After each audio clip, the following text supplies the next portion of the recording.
Hello and welcome to another video game review with Kerr9000. After having played Oh No More Zombies Ate My Neighbours, I thought I'd like to look at another sort of ROM hack semi-sequel game. This one is called Mario Kart R and was released by D4's Science. It was released in 2004 and essentially it's just a rejig of Mario Kart. There's some new track themes, a night lane, hot desert, acid bath, a deep forest, a sunset beach. There's a new Driver Kirby with his own track theme and music. Kirby's been put over Toad. It's not been done seamlessly. There's a few issues in that it still says Toad as his name at the end. And although you can see Kirby in the car when you win the GP, there's a slight issue. Lots of other things have been done. The driver sprites have had the black outlines removed from them. The colour palette has been changed slightly to make it less colourful. You perhaps might not notice these things unless you're really into your Mario Kart or you're viewing the two side by side. Basically, 24 racetracks have been edited. They're not totally new tracks. They're updated versions of the old ones. They've had shortcuts added, turbo arrows and things. And apparently they were altered so minorly so that you could still race in GP mode with them. Because I'm figuring the drivers, you know, they've only got the logic for the tracks that exist, and it would probably be quite a job to reprogram them to go around a different course. So if you made courses out of thin air, unless you could reprogram all this driver AI, you'd essentially just be stuck with time trial courses. So, what do I think of it? It's a great play, but, you know, when you're a hack of one of the best games on the Super Nintendo, you'd have to do something seriously wrong not to be, wouldn't you? Now, when it comes to things like these hacks, I have to say, I'm a big fan of them because I can see the work that goes into them. I've played around with tools, trying to hack Pokemon ROMs, and I've changed up what villagers look like, and I've done minor little things, and even the tiniest thing is quite a ball ache, because you have to do it and then see if it actually works and see if you've created any problems in what you've altered.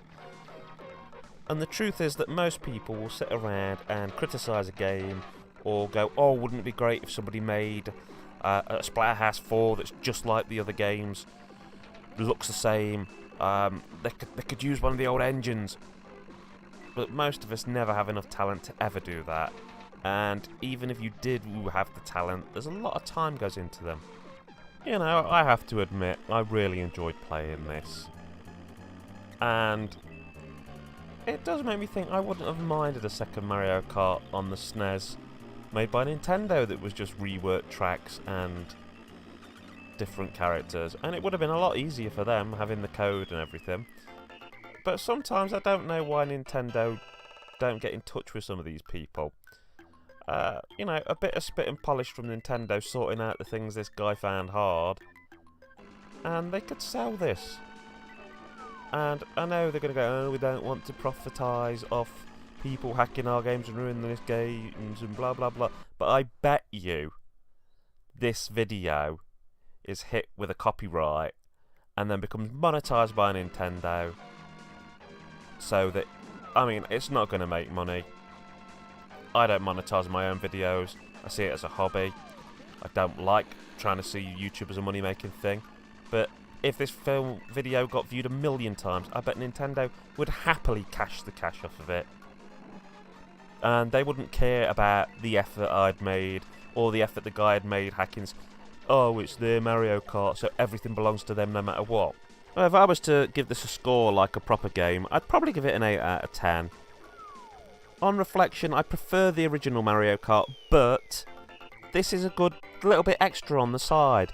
This is good for people that have played the original to death and want more. Consider it an expansion pass, an unofficial expansion.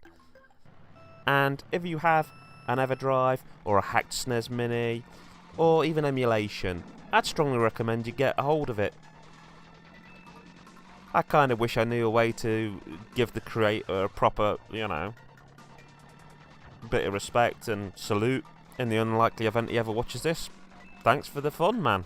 On a final note, something that I'd actually also like to see Nintendo do, and I actually think it's a little bit more possible. You know how they did Mario Maker? Mario Kart Maker. Give all of us a chance to design courses. Some of us who have the visions and the ideas in our heads, but don't have the actual programming skills, allow us to put pieces together and come up with our own courses. Keep it SNES style graphics, yeah. I would pay £40 for that on the Switch in a heartbeat. Touchscreen, pulling tracks together, racing them, sending to your friends after, that would be an absolute joy. Okay, thank you very much. Enjoy the rest of your game. Game over, man.